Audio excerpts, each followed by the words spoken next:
Il n'y a rien de fortuit. Nous vous avons dit dans plusieurs de nos émissions, que Kamere était la caméra. C'était un pion de Kabila à la présidence de la République.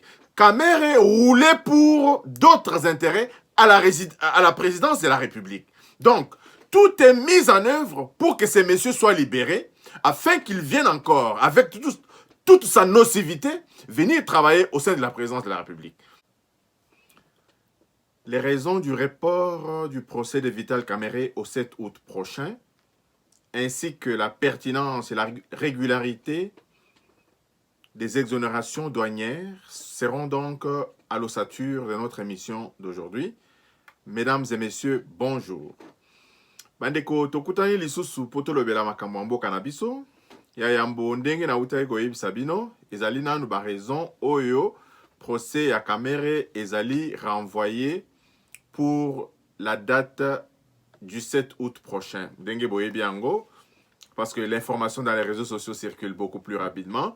Mais nous autres, avant de pouvoir venir diffuser, nous nous rassurons, nous appelons, nous procédons à des appels. Nous appelons des personnes ressources, des personnes concernées par les questions pour lesquelles nous venons discuter avec vous, afin de vouloir donc vous livrer toute l'information. Alors, pour la nini procès oyo tindiango na date ya le 7 août prochain, d'abord procès efungwama kilelo, mais ezalaki à courte durée. Le temps que cour azwa saisine, c'est-à-dire que bapesa mikanda nyonso pas na greffe atala, ce qui saisine on a ezali régulière, etc. Et cela a été fait donc ce matin, mais la partie civile n'avait pas été saisie officiellement, sinon dans les dates convenues. Raison pour laquelle la partie civile, donc qui est la République, qui concerne la République démocratique du Congo, les avocats de la République démocratique du Congo, dont faisait partie, vous vous souvenez bien, le maître Kalouba et Koko Kayudi, eux n'avaient pas reçu toutes les notifications nécessaires. Raison pour laquelle la Cour a décidé que cette cause en appel va être renvoyée au 7 août prochain. Donc, le procès en appel de Vital Kamerhe aura bel et bien lieu le 7 août prochain. Contrairement donc à ce qui se disait que à cause de la maladie de Kamerhe, etc. Mais tout ce qui se passe autour des maladies, tout ça, nous compatissons bien. Mais il y a beaucoup de comédies donc, qui se passent autour aussi de cette question. Ça, vous devez aussi le savoir. Et une autre question, toujours en ce qui concerne ce procès de M. Kamerhe, il y a eu une marche de l'UNC à Bandalungwa, aujourd'hui ce matin, des militants de l'UNC, qui protestent contre tout simplement la libération de M. Vital Kamerhe.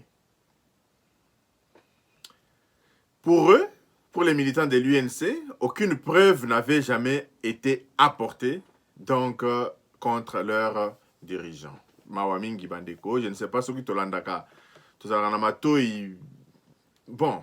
Des témoins Henri Roulang et de Grace Mutombo, précédemment identifiés, que le Trésor public a décaissé du 18 mars au 21 mai 2019 la somme de 57 500 000 $ américains en faveur de la société Samibo Israël pour la fourniture de 1500 maisons préfabriquées. Seule la somme de 8 668 852 000 $ américains qui a été effectivement transférée du compte de la susdite société logée à la Robank aux fournisseurs des maisons préfabriquées se trouvant en Turquie. Le reste, soit 48 831 148 $ américains, ayant pris une destination autre que celle à laquelle il devait avoir. En effet, les pièces du dossier qui du reste corroborent les dépositions faites revenir Sami Jamal tant lors de l'instruction préjuridictionnelle qu'au cours des débats aux audiences d'instruction, révèlent que les retraits de fonds ont été opérés sur les susdits comptes dès le lendemain du premier approvisionnement par la Banque centrale du Congo, lesquels ont atteint 35 millions de $ américains, alors même que le prévenu sans en donner une justification solide, cohérente et incontestable, s'est limité à qu'une partie de cet argent a été expédiée par des canaux informels en Turquie pour la commande faite aux fournisseurs. Il suit qu'aucun doute ne persiste sur l'élément matériel sous examen que les détournements. Enfin, la loi retient l'intention criminelle pour que celui-ci soit puni. À ce propos, la doctrine dit que on leur concède cela. Mais ce qui est encore un peu regrettable, quelque chose pour laquelle M. Kamere ne veut pas tirer des leçons, c'est encore cette demande introduite par ses conseils pour une énième liberté provisoire. Bandeko, nous avons appris que lorsque Ozali condamné par une première instance, nous savons bien que Kamere a été condamné à 20 années aux travaux forcés, etc. Nous savons tout ce qui s'était passé dans le procès Kamere.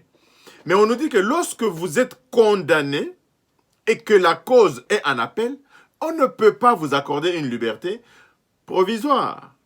C'est comme si vous étiez en liberté, si vous étiez encore en liberté,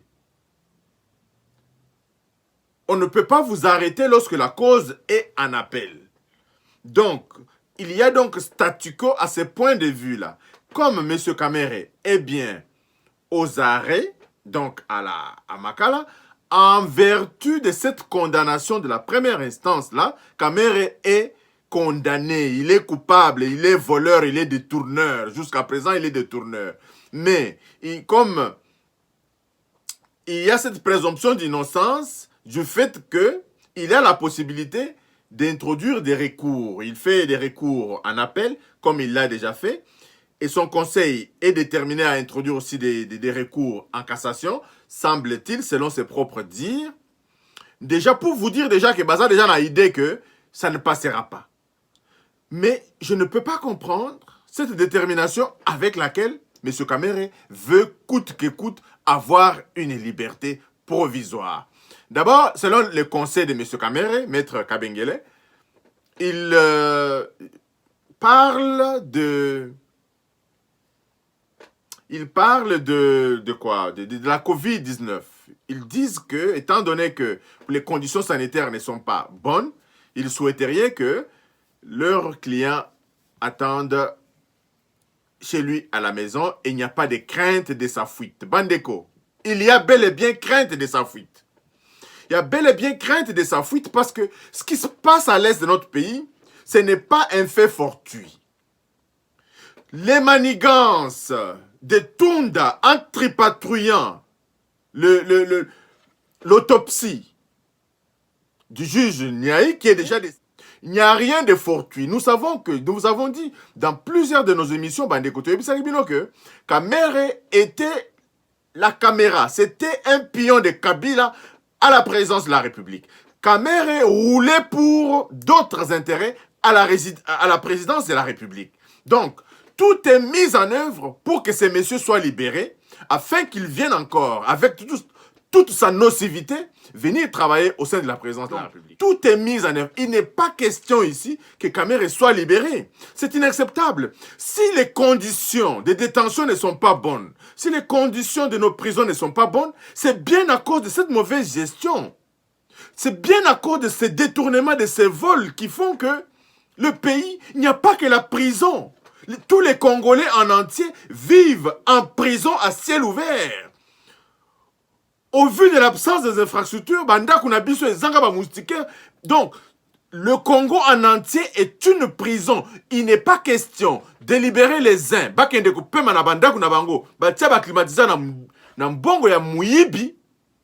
Parce que les prisons ne sont pas bien entretenues. Il n'y a pas... Cette raison, ça ne tient pas debout. Pourquoi les prisons ne sont pas en bon état? Les prisons ne sont pas en bon état parce que tous ces gens ici qui étaient commis à la réfection de prison, etc., ils ont passé leur temps à voler de l'argent. Et ces prisons-là ont été construites du temps de Mobutu et n'ont pas construit une nouvelle prison. Alors qu'il y a la population carcérale qui augmente, mais prison Tikalikaka Mokowana, Ça ne marche pas. Tout le monde reste en prison. Les conditions sanitaires ne sont pas bonnes pour tous les Congolais. Ils ne s'en préoccupent pas. Kimbuta Zalakiwana, avec des tas d'immondices dans les rues, ça ne disait rien à personne. Donc, qu'on évite véritablement, Bandeko, de nous balancer en bourrique, qu'on soit le la bazoba, nous, une fois, ça passe. 2 fois, non, ça ne passe pas. Botamboli mingi likolo ya ba peuple congolais, botie peuple congolais dans nzala, bo chosifier peuple congolais, il n'est pas question de donner du champagne pour les uns. Il est préférable de donner de l'eau potable à tous que des champagnes pour les uns. Ça ne marche pas comme ça. Dans un pays, il y a égalité des droits. Le pays est par terre à cause de ces détournements. Même si Kamere a détourné $1, il doit faire la prison. Il doit faire la prison. Ça va continuer comme ça jusqu'à quand? Quel est le modèle de gestion? Quel est le modèle qu'on veut léguer à nos enfants? En étant fonctionnaire de l'État, on peut mettre sa main dans la poche de l'État. Kamere peut réclamer son salaire. Il est payé. Il doit vivre avec son salaire comme tout le monde vit avec son salaire. Et nous savons que le professeur Kalouba nous a bien enseigné qu'ici, il est question même de l'intention. Et quand on sait que Kamere était le chef d'orchestre dans la sortie de l'argent, jusqu'à donner des ordres à la banque afin que les réserves soient touchées, certains de nos compatriotes continuent à dire que Kamere est bel et bien innocent. Pandeko, ils n'ont pas si mingi. Ils n'ont pas si mingi. Nous ne savons pas dans quel monde nous vivons. Dans quel monde nous vivons véritablement? Ça fait de la peine. Au Kenya, Rwanda, toutes les écoles sont équipées. Au Rwanda, il y a des écoles pilotes au Bana Bazana par ordinateur. Pourquoi? Cela étant, Bandeko, on attend, on est vigilant. On est extrêmement vigilant par rapport à tous ces gens ici qui ont volé, qui ont détourné, qui veulent encore continuer. Bandeko, vous allez comment là que Ezali comédie. Quand je ne veux même pas parler de la marche d'hier. La marche Yabato FCC, c'est une très grande comédie qui s'est faite au vu et aussi de tout le monde. De qui se moque-t-on? De qui se moque-t-on?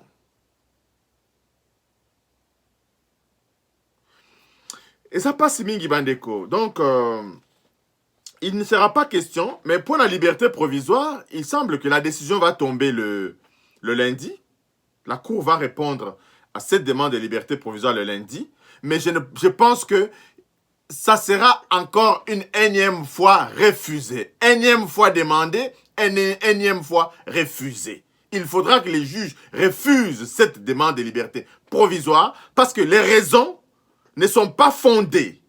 M. Kamere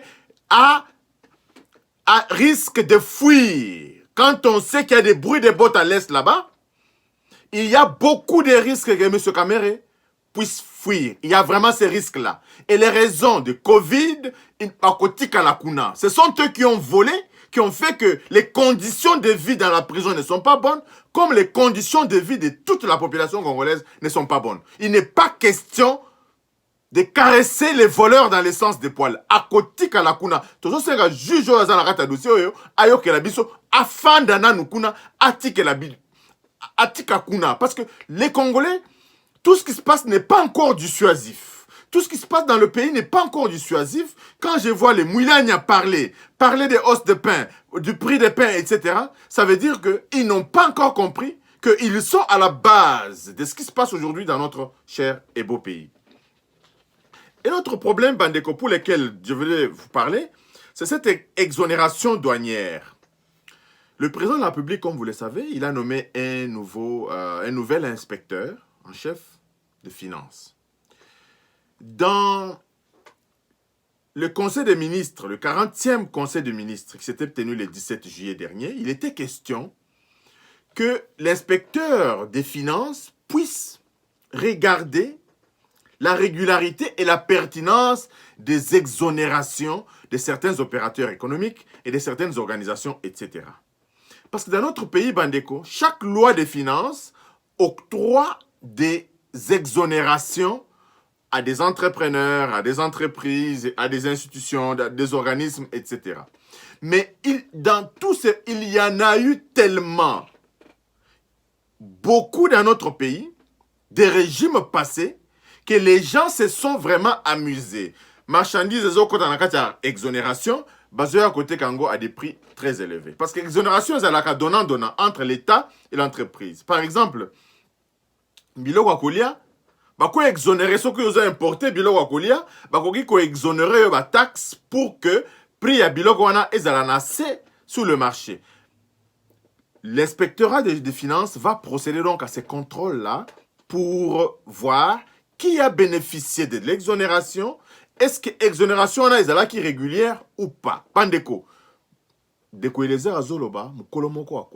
Les gens iront en prison à cause de ma exonération Oyo. Parce qu'il y a beaucoup de gens, des ministres, des directeurs d'entreprises qui en ont abusé. Oyo penza, bango bazali ko dondo likolo ya mkongo peuple congolais. Ba mususu banyo kwa maka, bango bazala ba salaire malamu, mais bazwa pe exonération, mbongo muke oyo bakoki kofuta po l'État koka kobongisela batu. Ata ba nzela, bako retongela biso ata ba classe, ils ne payent pas ça. Ils sont mieux payés et ils se disent bazana bambongo, mais ils vivent na kimoyibi au dos du contribuable congolais.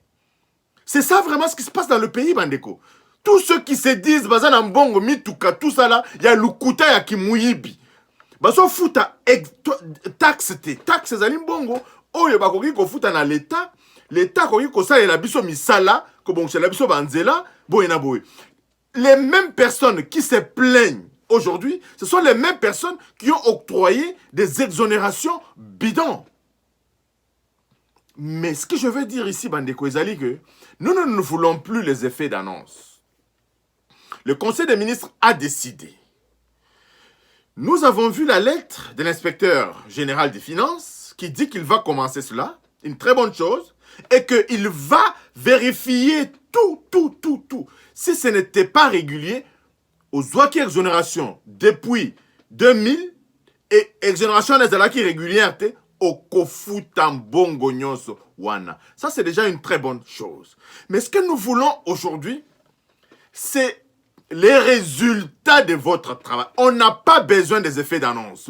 Le président de la République vous a nommé, vous avez fait passation de service. Ce que nous attendons ici aujourd'hui, monsieur l'inspecteur, c'est les résultats de ton travail. On n'a pas besoin des effets d'annonce. On n'a pas besoin que vous puissiez nous dire ce que vous avez l'intention de faire.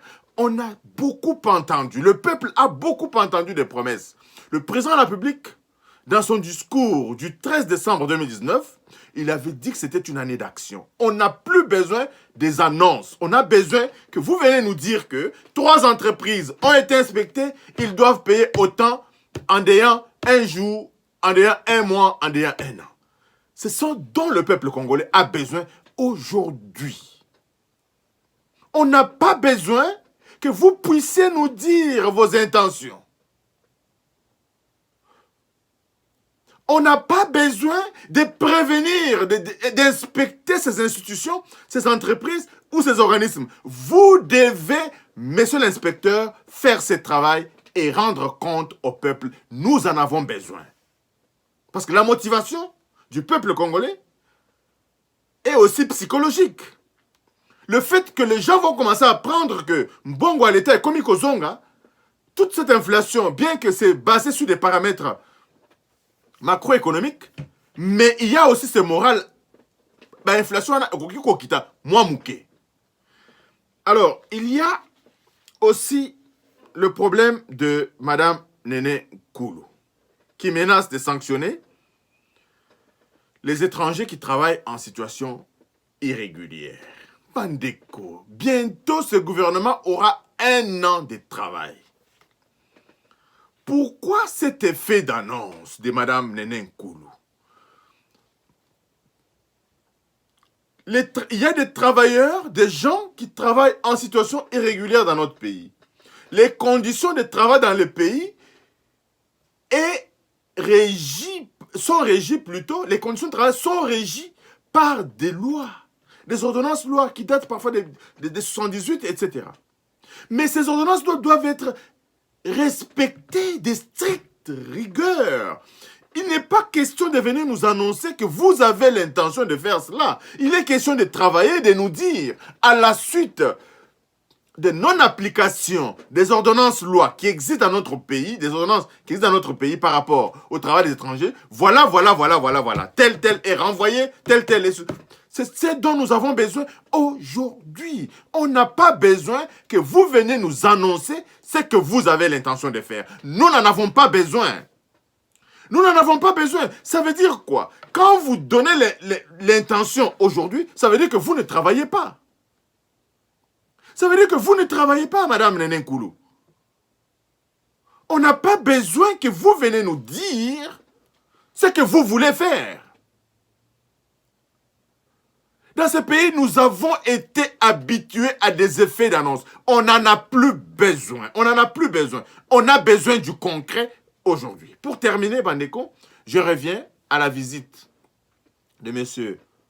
l'abbé Cholet à la prison de Makala. J'aurais dû parler de ça lorsque je parlais des Camérés. M. Donatien Cholet est parti rendre visite à M. Vital Caméré à Makala, à la suite de sa maladie, etc. Une visite de courtoisie, semble-t-il à la demande de la Cinco. Mais c'est ça que nous aimerions que l'Église fasse dans notre pays. L'Église est au milieu du village. Dans les actes comme ça, on retrouve l'Église. C'est une très bonne chose. C'est une très très bonne chose que la Cinco, que M. Donatien Cholet ait pensé à rendre visite à un prisonnier. Parce que le Seigneur Jésus lui-même disait que nous recommandait cela.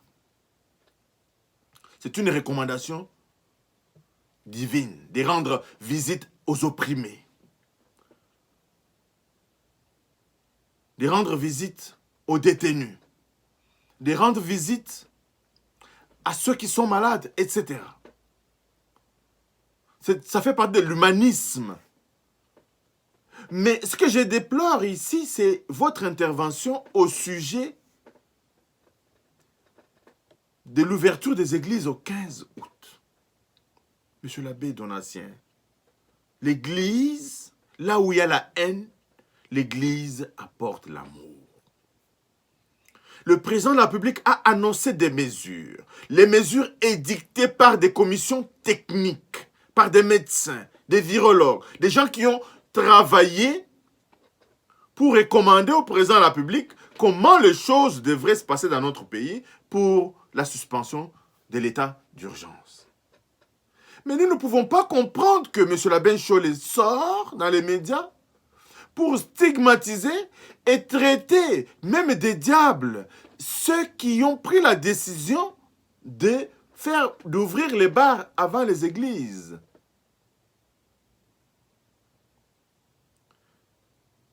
Qu'est-ce que cela veut dire, ouvrir les bars? Les églises ne sont jamais fermées.